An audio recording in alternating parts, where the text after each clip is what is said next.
Hello everybody, welcome back for another video. Hope you're all having a great day and that you are all doing well. To start things off, Sharding, a much anticipated Ethereum scaling solution, could be implemented as soon as 2020, Ethereum Foundation researcher Justin Drake said on Friday. Speaking to TechCrunch, Ethereum researchers including Drake and co-creator Vitalik Buterin discussed scaling solutions and the future of the project, outlining specific goals and functions of their upcoming new features.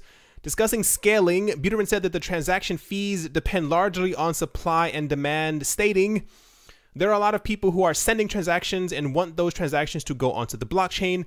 The blockchain is popular enough and people get interested enough in using it that they basically have to compete to get those transactions included into the blocks," end quote. He acknowledged that if the team were able to start afresh, they would be able to implement numerous features that would significantly help with scaling, but added that the problem was fundamentally hard either way. He's actually said this for a couple of years. He said it's not even that the project is becoming outdated, it's that scaling is actually a major problem, and this is why no crypto project to date has been able to really implement anything. Ethereum Foundation researcher Justin Drake described two current priorities as Casper, the proof of stake fork, and Sharding, the Ethereum scaling solution aimed at allowing the blockchain to take on more users and transactions without becoming congested and slowing down. Initially, they were both distinct roadmap goals for the project planned separately. The idea of proof of stake is partially to provide a new superpower to blockchains, which is called finality. The other idea of proof of stake is to reduce the cost of consensus. While initially the proof of stake initiative and sharding were both developed separately, Drake said that they are now both being combined into one design due to sharing a common infrastructure, as well as adding beneficial network effects by being implemented together. He said, with sharding, you have all these different shards and they're like parallel universes, pretty disconnected from each other. So you want to wait for the shards to be able to communicate with each other, and we do that by what we call cross links or checkpoints, end quote.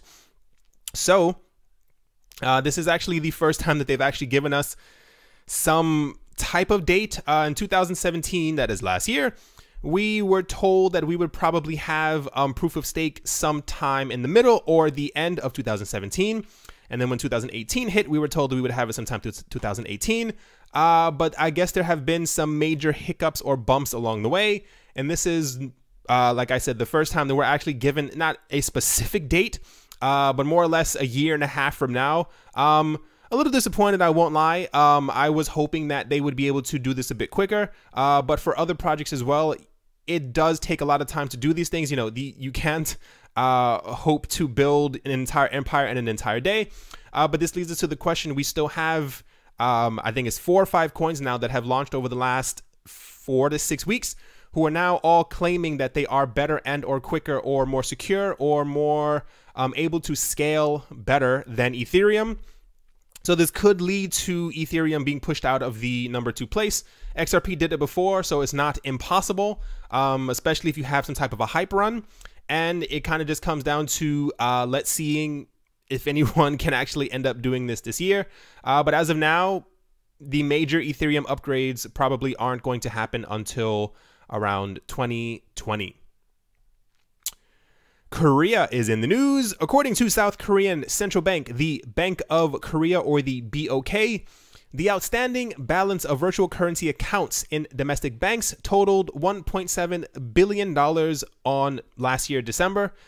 The Bank of Korea's report considered the 1.79 billion or 2 trillion won figure to be relatively low, as it is equivalent to around 8% of the total deposits operated by the country's brokerage houses, reportedly worth 26 trillion won or $23.7 billion. The report therefore suggests that crypto markets do not pose a threat to traditional local financial markets.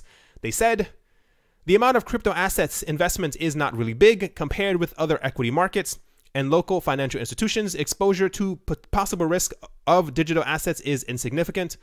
Against this backdrop, we expect crypto assets to have a limited impact on the South Korean financial market, end quote.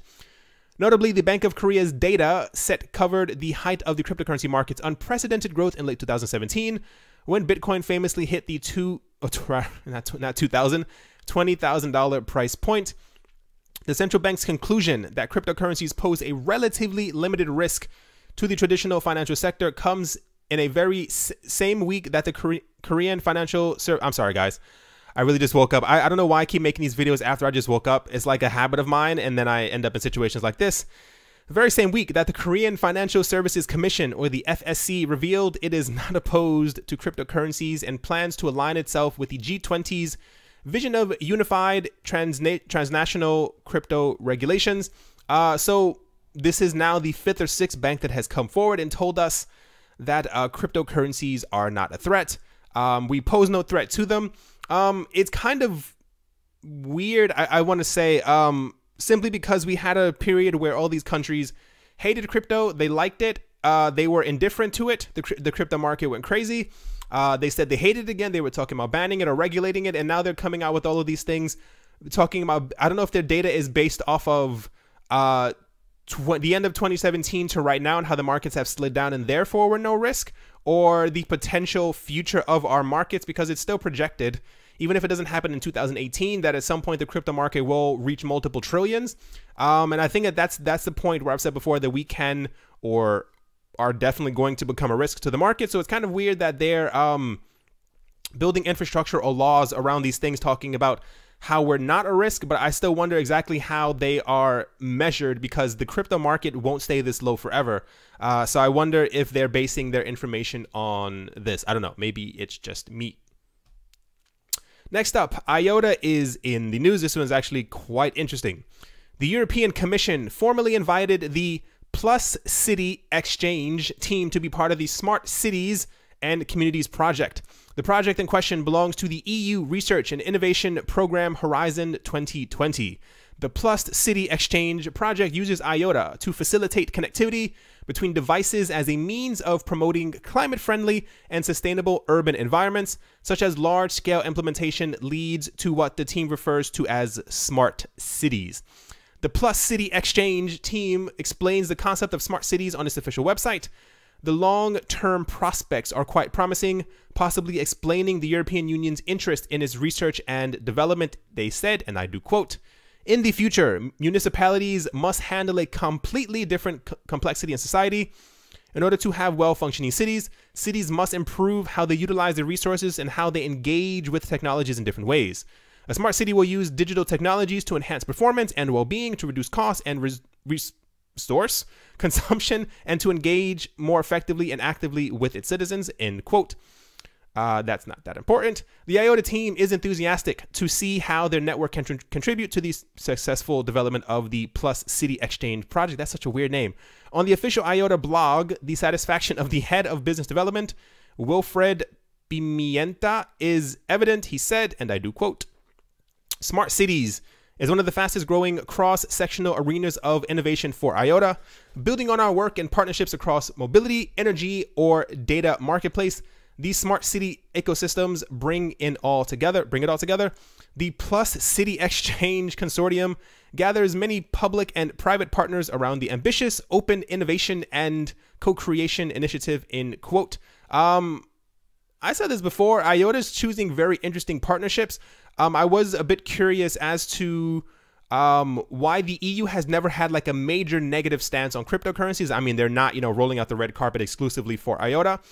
But it's more so, I was wondering why, rather Germany and a couple of other countries have very favorable laws, but I think they're also working on the G20 thing where they're trying to lay out everything completely flat so that every country kind of follows the same rules, the same way that they kind of do with the euro. But yeah, like I said, IOTA is choosing partnerships that I didn't expect, or rather wouldn't have expected from any crypto project, and no other crypto projects are actually choosing any type of partnerships like this. So I think that they're literally continuously cornering a market that no one's thinking about. But I think their main goal has always been the entire smart city, smart house type thing. So it looks like it is slowly moving forward. I think I've read somewhere that IOTA will be fully, not implemented, but like their full vision should be coming true somewhere around 2020 or 2021, which is also when the rest of the crypto market is supposed to go completely insane because of Bitcoin's reward halving. South Korea is once again in the news for the first time in history. The government of South Korea has officially recognized crypto exchanges, has officially recognized crypto exchanges as regulated financial institutions and banks. See, it's not always my fault. Local publications in South Korea have reported that the financial authorities of South Korea have finalized their plans to categorize crypto exchanges as an industry called cryptocurrency exchange and brokerage, to enable trading platforms to perform at a large capacity with support from local authorities. For many years, the government of South Korea has considered regulating the cryptocurrency sector with practical regulations and policies, primarily to target large-scale hacking attacks and security breaches from occurring, as seen in the case of Bitdom and CoinRail in early 2018. However, local financial authorities feared that the regulating the cryptocurrency market would lead the public to believe the government has legitimized the cryptocurrency sector. Consequently, South Korea postponed the regulation of cryptocurrency exchanges, which is kind of ridiculous. I think I've said this before. I know I say that one phrase a lot. I feel like the market would be in a completely different place. I feel like world governments waited on purpose for the market to kind of go down to where it was, because it's still believed that a large portion of the reason why we are where we are now in the cryptocurrency market space, as far as prices, is because of lack of clarification on regulations in the cryptocurrency space. All of these countries knew exactly what they planned on doing. I'm still at the firm belief that they knew exactly what they were going to, like, nothing has really changed. They've pretty much pushed cryptocurrencies into the same exact sector of stocks, bonds, mutual funds, commodities, futures, whatever you want to call them. They've listed us in the same exact bracket in just about every single country. So they knew exactly where they were going to list us. But even when South Korea admitted that they were waiting to give us regulations, or rather the people in South Korea regulations, because they didn't want to legitimize the space, it's kind of a like throwing dirt in someone's eyes as you're fighting them. It's kind of ridiculous. I'm glad that we have the regulations, or are starting to have the proper regulations completely now. But I think the market would be in a completely different place if we had clarification before. They were talking about giving us rules and regulations in December, beginning of January, and I knew that by the middle of February, they knew exactly, they were having parliament talks all around the entire world, so they knew exactly what they were trying to say. Anyway, this week, local publications revealed that the government of South Korea has come to a consensus to recognize crypto exchanges as regulated financial businesses, creating a new industry dedicated to cryptocurrency trading platforms. In the short term, the newly created regulatory framework for cryptocurrency exchanges may have a negative impact on both the trading platforms and investors, because it would mean stricter Know Your Customer, or KYC, and anti-money laundering, or AML, and customer verification policies. But I said this before, these were all coming as well. I think a lot of people are actually shocked. I was hanging out with friends a couple days ago, and we were talking about crypto regulations. We all discussed that we didn't want them, but the general idea was that regulators are here. They're not going to go away. I understand that it's frustrating that they are in our space, if you want to say that. But it's kind of, I don't know, it's kind of the same thing that we kind of really had before with the banking system, or the banking industry. The same thing is happening in America as well, and also in Europe, and also in Asia. Don't be fooled. Literally what's happening, why I'm so perplexed, is that they're literally just making crypto exchanges into banks. Or this is the reason why Coinbase is trying to get a securities license and a banking license, because they're just going to be a bank. This is why decentralized exchanges will become very important in the future. But as far as getting fiat in and out, we will have to go through these crypto banks, and that is just how the market space is right now. Next up, analysts for Bernstein, or Bernstein, depending on how you say it or where you are in the world, contended in a report published on Friday that the cryptocurrency ecosystem is developing an alternative to Wall Street. The report argues that the blockchain industry is setting up parallel financial infrastructures that exist as alternatives to incumbent systems in operation today. And while these new platforms still operate on the fringes of the mainstream economy, Bernstein authors say that with size and scale, we will witness mainstream talent and then eventually capital diverted towards these markets. I believe it. Indeed, the report argues that what is being developed is a market-based innovation experiment yet one that isn't without its issues, as seen by the prevalence of token sale scams, among other forms of crypto-specific fraud.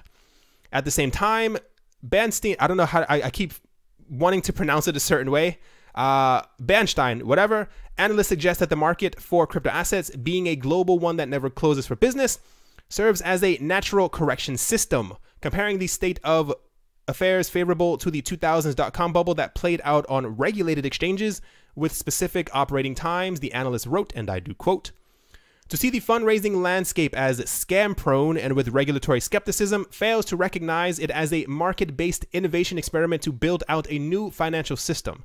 And the 24/7 trading market acts as a natural correction system for the bad actors, unlike the dot-com bubble, where the feedback for weak businesses came with a lag. Crypto markets build and destroy fortunes every day," end quote. I don't know how long everyone here has been into crypto, but I'm sure you've noticed a difference. Even if you've been into cryptocurrencies for about a month and a half, you have noticed when you are, let's say you hear something in the news in cryptocurrency markets and something is going wrong, you sign online immediately, you trade out whatever coin you have, possibly into Tether, possibly into another coin because you hear that something is wrong with coin X, Y, and Z. I traded or liked and dealt in stocks and mutual funds for quite some time. One of the most frustrating things in the entire world is that if you wanted to put in an order, especially on Friday at like 9 p.m. at night, you could not do this because the market was already down and you had to wait until Monday morning. Sometimes even on Tuesdays, there were certain websites where you were trying to trade things back and forth. You not only had to wait for the market to open back up, you also had to wait for the website and the company who was trading it to execute the order at the specific time that they were allowed to execute. It was just complete madness. So one of the arguments for the crypto market is that thank goodness that trading actually happens 24/7. So kind of it's very convenient to be able to have it this way. And a lot of other people have said this before. They believe that there's some type of parallel financial world that is slowly developing. This is why we've seen a lot of people from Wall Street slowly leaving cryptocurrencies, and it's actually happening in huge numbers now. It was, maybe one or two people last year made big headlines because it was this major person who's been with this company for 15 years, but now we see a lot of them actually becoming on like the member boards or the head boards of the crypto organizations. So it'll be interesting to see once we have regulations and all these institutional investors have a place to put their money in custody accounts, exactly how we will develop, because we are still at this point where there are rumors that the traditional stock market will eventually fall and tumble, and we still do not know what will happen with the cryptocurrency space. If our markets will completely skyrocket, because essentially if you have two cups, what happens when someone pours one of the cups out? Does that cup then pour into us? Or does it spill all over the table? No one knows yet, but it's going to be very interesting to figure out whenever the next stock market crash is. Last up, Augur, or Augur, depending on how you want to pronounce it, is in the news today. Augur, a peer-to-peer prediction market platform, is all set to launch its main network on the 9th of July at 11 PST. That is that's today, and depending on where you are in the world, this may have already happened. Augur raised $5.5 million in 2015 by offering its token REP in a crowd sale. Augur was one of the earliest ICOs on the Ethereum blockchain and has been under development since. You may notice a huge difference in the $5.5 million that they've earned, and other ICO projects are earning $2.2 and $4 billion, so there's definitely a major difference in pricing. The platform allows users to trustlessly create prediction markets on the outcome of virtually any future event. Users can create markets for an event with a designated reporter, and subsequently traders can purchase shares on the probable outcomes. At the end of the event, the settlement fees are paid out based on the outcome. The platform has an inbuilt conflict resolution model, and it incentivizes REP token holders to correct any misinformation to ensure the accuracy of the real-world information at hand. The whole procedure is conducted in a peer-to-peer manner without any centralized party. Prediction markets are viewed as an effective tool to make decisions because, unlike traditional decision-making, where knowledge is sourced from a single source, these markets allow to source information from the wisdom of the crowd. Allowing people to bet on an outcome would result in efficient decision-making because people have an opportunity to make money off their unique insights. Using blockchain technology to make the whole process decentralized and efficient would accelerate the use cases for prediction markets. I listened to an ICO and I think I remember at this time, I think it was ICO Alert.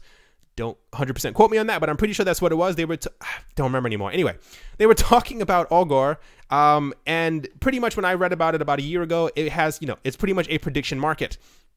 What it comes down to is that I've said this before, betting markets or where people are able to bet on something is an extremely massive, not network, like world. It's literally its own world where you're able to bet on stuff. And they were talking about how people in Wall Street are actually getting involved in Augur simply because if this is decentralized enough and it can be adopted by Coinbase or Gemini or the other exchanges, and therefore it becomes legitimate, it then becomes another way for people to kind of bet on, not only real world events, but also on crypto markets. It's literally another way for people to kind of short markets as well, or bet on the future prices.